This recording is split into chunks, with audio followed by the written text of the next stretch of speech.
에코프로라든가 내 종목만 안 갔다라고 한다면 차트를 딱 두 개 겹쳐 놓으시면 2023년도에 그런 흥분된 기분 뭐 이런 걸 느낀다는 이유는 뭐냐면 핵심적으로 좀 봐야 될 부분이 새만금에서 연 3만 대 캐파 규모의 이제 로봇, 우리가 이제 휴머노이드 로봇을 이제 미국 메타플랜트에서 생산한다 그렇게만 좀 알고 있는데 네. 뭐 5만 대 이상, 뭐 10만 대 이상 목표로 해가지고 사업 구조 안에서 이제 어떤 그룹이 어떤 역할을 좀 수행할 것인가 이게 좀 중요할 것 같은데. 컨센이 뭐 45조 7천억이니까 네. 이번에 확정 실적이 45조 이제 9천억. 컨센은 좀 소폭 상회를 했는데요. 네. 이 추정치가 2조 6천억 대비해서는 한 1,600억 정도 미스가 좀 났습니다. 2조 5천억 정도가 발표가 좀 됐는데 네. 이게 그 괴리가 좀 크지 않다 보니까 뭐 주가의 어떤 영향은 좀 제한적이다. 오늘 물론 한 1.6% 정도 네. 하락은 했지만 전체적인 어떤 시장의 불확실성이 일부 좀 반영됐던 것들을 좀 감안해 보면 주가는 좀 선방을 했다. 다만 우리가 현대차 또는 이 현대차 그룹주들에 대한 이 관점은 실적이 좀 더 좋았으면 할 걸. 그런 것들이 좀 있잖아요. 왜냐하면 네. 주가 가치가 너무 이제 반도체 섹터에 대비해서는 너무 탄력도가 좀 부재하다 보니까 현대차 또는 뭐 현대차 그룹주의 경우에는 굉장히 좀 무겁다는 평가 좀 많고요. 그래서 이제 이번 실적도 추세를 좀 되돌릴 수 있는 어떤 긍정적인 어떤 이 기대 요인들이 좀 될 수 있지 않을까라는 시장의 관심도가 좀 있었는데 이 부분은 뭐 기대치를 좀 충족시키지 못하지 않았나 이렇게 좀 보고 있습니다. 네. 이번에 뭐 기아 CEO 인베스터에 대해서 뭐 세부적으로 좀 이야기가 좀 나올 줄 알았는데 그 부분 지금 없어서 네. 시장이 좀 많이 좀 실망을 좀 했던 것 같아요. 일단 뭐 언론을 통해서 발표된 내용을 보면 AI 데이터 센터 부분에 한 5조 8천억 정도 투자를 합니다. 그러니까 전체 규모의 한 거의 한 70% 이상 정도를 이제 AI 데이터 센터에 좀 그러네요. 9조 원 가운데 그렇죠. 5조 8천억이면 투자를 좀 하는 것이고요. 다만 우리가 좀 핵심적으로 좀 봐야 될 부분이 우리가 이제 휴머노이드 로봇을 이제 미국 메타플랜트에서 생산한다 그렇게만 좀 알고 있는데 네. 새만금에서 연 3만 대 캐파 규모의 이제 로봇 부품에 관련된 양산 시설 이 부분을 좀 구체했다는 점들은 충분하지 시장에 좀 기대 요인들이 좀 될 수 네. 있겠고 그 이외에 뭐 수소에너지 플랜트 같은 그러니까 수소에너지에 관련된 플랜트 시설을 이제 새만금에 대규모로 구축한다. 이 부분은 1단계와 이제 2단계로 이제 그 프로젝트가 좀 나눠서 진행될 수 있는 부분이기 때문에 아무래도 시장의 관심은 AI 데이터 센터에서 이제 어떤 것들을 구현하느냐. 그렇다면 이제 로봇의 두뇌 역할하는 거, 여기다 이제 모빌리티 부분에 대한 경쟁력 강화시키는 거. 두 가지 부분들이기 때문에 상당히 이 부분은 차세대 산업이라는 관점에서는 뭐 시장의 기대감들이 굉장히 좀 높아지지 않을까라고 좀 예상이 좀 되고 있고요. 최근에 뭐 사업구조 재편에 대한 이 기대감들이 한 번쯤 좀 부각이 됐는데 네. 아직 확정된 사안은 아니지만 뭐 보도를 통해서 현대위아가 방산 부분을 현대로템에 이제 매각할 것이다. 이런 내용들이 이제 있었고요. 예. 1월달 기점에서 보면 현대모비스가 램프와 이제 범퍼 사업 부분에 대한 매각을 구체화했습니다. 그러니까 이 부분은 일단 각각의 로봇 사업이라든가 핵심적인 뭐 로봇의 액추에이터 부품이라든가 더 집중하겠다는 그렇죠. 거죠, 그죠? 네. 예. 그래서 이제 주류 네. 자산 부분에 대한 매각을 하거나 아니면 계열 분리를 통해서 사업 구조를 좀 재편시키고 핵심적으로는 뭐 로보틱스면 로보틱스 아니면 모빌리티면 모빌리티 분야에 대해서 특화된 사업 구조로 좀 양분화시키지 않을까 그런 기대감들이 최근 좀 반영됐던 부분들 이 부분이 뭐 현대차 그룹 계열사들의 뭐 주가 상승에 조금 기여했다 그렇게 좀 보고 있습니다. 처음에 이제 인베스터 데이라든가 CS 2026에서는 뭐 네. 연 뭐 5만 대 이상, 뭐 10만 대 이상 목표로 해가지고 뭐 휴머노이드 로봇 양산하겠다. 그리고 네. 이 부분을 뭐 자동차 핵심 공정에 투입해서 로봇으로 좀 대체하겠다. 그러니까 이 부분은 비전으로 좀 제시가 좀 된 부분이고요. 이제 사업이 좀 구체화된 부분들은 이제 하반기에 현실화가 좀 될 텐데 아틀라스 로봇의 현장 투입을 위한 뭐 실증 사업 이게 좀 본격화된 거예요. 이게 양산 모델로만 구현되는 것이 아니라 이제 모델에서 각각의 공정대에서 얼마만큼 적합한 수행을 좀 할 수 있는지 이 부분을 좀 테스트하는 건데 이게 이제 구글의 딥마인드와 VLA라고 불리는 이제 모델 협업이 진행 중이다. 네. 그래서 이제 VLA 모델이 뭔가 하고 좀 찾아봤더니요. 예. 로봇이 스스로 좀 보거나 이해하고 행동하는 그러니까 로봇의 자율성들을 좀 강화시킨 핵심 기술입니다. 그래서 이 부분을 도입해 보면 로봇이 알아서 미션을 주면 해당되는 공정도에 따라서 정확하게 그 해당되는 일을 그 타임라인에 맞게 이제 수행을 좀 한다는 것이죠. 그러니까 초기적으로 보면 아직까지 모든 기술에 대한 고도화가 좀 일어난 것이 아니기 때문에 2028년도 정도에 이 아틀라스 로봇의 투입이 좀 예고가 되고 있는데 이 부분은 뭐 조립 공정 같은 뭐 미세 공정이 좀 들어가는 것이 아니라 처음에는 이 조립 이외의 뭐 공정을 좀 보조하는 역할로 좀 활용될 수 있는 가능성이 높고요. 2030년도에는 핵심적인 어떤 이 조립 공정이라든가 뭐 도장 공정 같은 그런 부분들을 좀 대체한다. 그렇다면 전체 세이브될 수 있는 요인들은 공정의 한 45% 정도에 대한 대체 효과가 좀 나온다고 합니다. 그러니까 이 부분은 2030년도까지에 대한 목표치를 좀 제시했기 때문에 과연 그 과정에서는 뭐 로봇의 어떤 훈련 결과라든가 전체적인 양산 규모라든가 도입 기수 같은 그런 것들이 조금 더 현실화되는 그런 부분들이 좀 나오지 않을까 네. 보고 있습니다. 기아 CEO 인베스터 데이에서 좀 나왔던 얘기를 보니까 SDV 데모카라고 합니다. 이게 이제 하반기에 데모카 공개를 한다. 3분기로 좀 예정이 좀 돼 있는데요.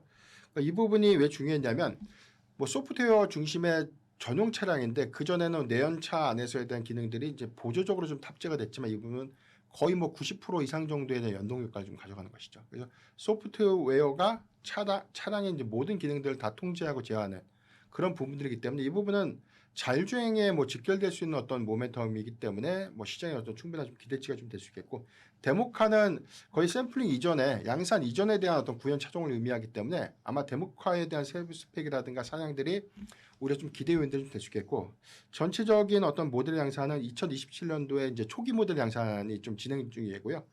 그러니까 풀스택 기반의 SDV 차종에 대한 확장은 2028년도로 좀 예고했기 때문에 초기 차종은 기아차 중심의 어떤 출고가 좀 예상되고 있지 않나. 그래서 기아가 최근에 주가 상승 탄력도가 상대적으로 좀 높았다. 그렇게 좀 보고 있습니다. 2027년도에 세부적인 프로젝트가 좀 구체화된 부분들. 데모카 양산은 이제 올해 이제 하반기고요. 일단 모델 초기 모델은 2027년도, 그다음에 전체 풀스택은 2028년도. 뭐 휴머노이드 로봇의 탑재도 2028년도에 뭐 부분 공정, 그다음에 2030년도에는 완전 공정까지 좀 들어가는 그런 어떤 전략적인 모델이 일단 구체화가 좀 됐다는 부분들. 이 부분을 좀 주목을 해봐야 될 것 같고요.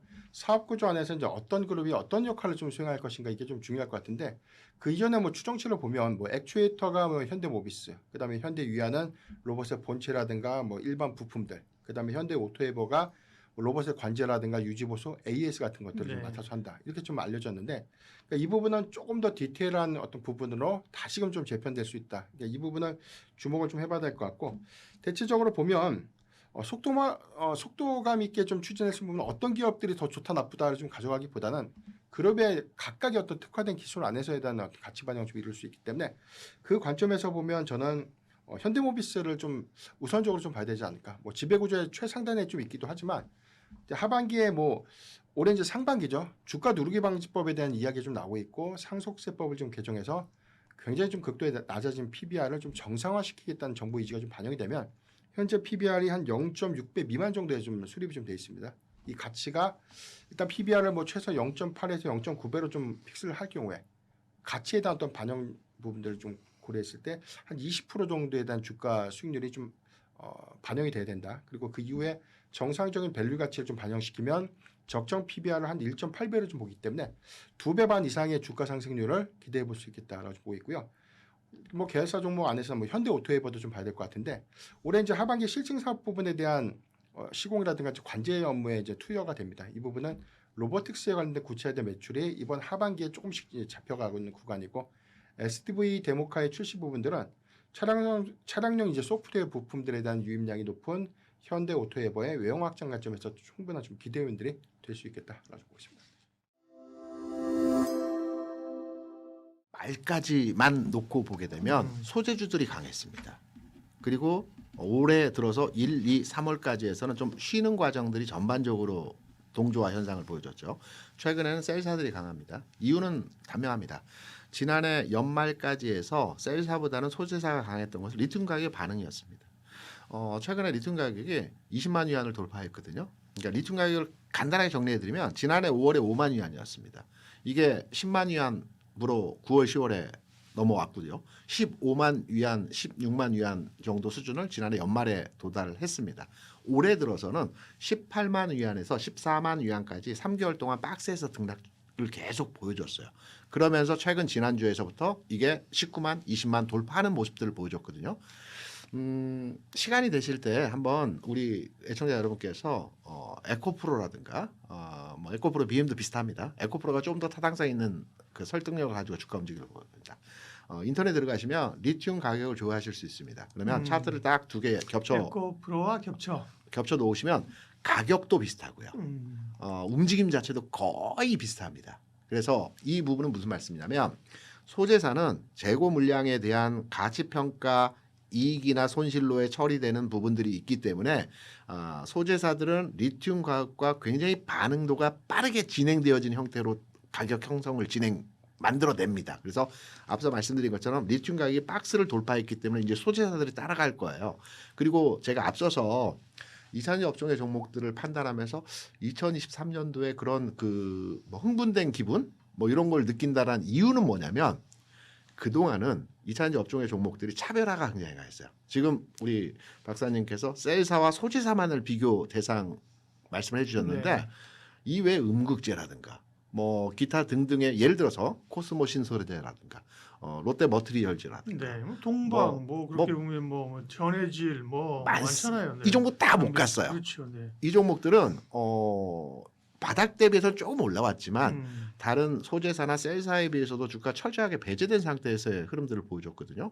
근데 이런 종목들이 이제 움직이는 타이밍으로 흐름들로 개선이 되고 있다는 겁니다. 이건 뭐냐면 기존까지는 리튬 가격과 연동된 몇몇의 소재사들 특수하게 관련도가 높은 이런 종목들의 주가가 좀 더 탄력적으로 움직이는 진행이 되었다라고 한다면 앞서 잠깐 말씀드린 내용처럼 이제는 ESS라는 새로운 그 시장에서의 배터리 산업에서 먹거리가 지금 확충되고 있는 산업이기 때문에 이 부분을 기반으로 해서 전체 2차 전지 업종의 종목들이 이제 키 맞추기라고 할까요? 그러니까요. 리밸런싱이라고 할까요? 재조정 과정에서 흐름들이 나타날 수 있기 때문에 그동안 많이 물려 있었다.